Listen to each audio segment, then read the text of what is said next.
Mahigpit na seguridad sa borderline areas ng Mangatarem, Tiniyak. Para po sa detalye ng balitang lokal na yan, pakinggan natin mula kay Idol Juana De Vera. 104.7 IFM Report!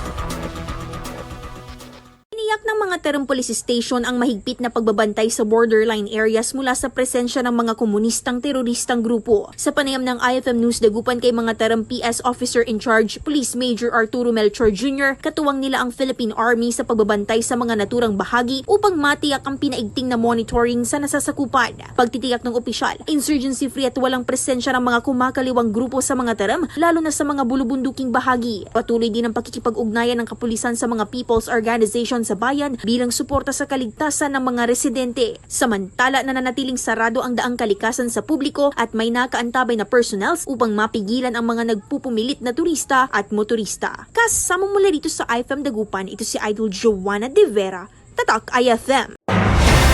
IFM News. IFM News. IFM News.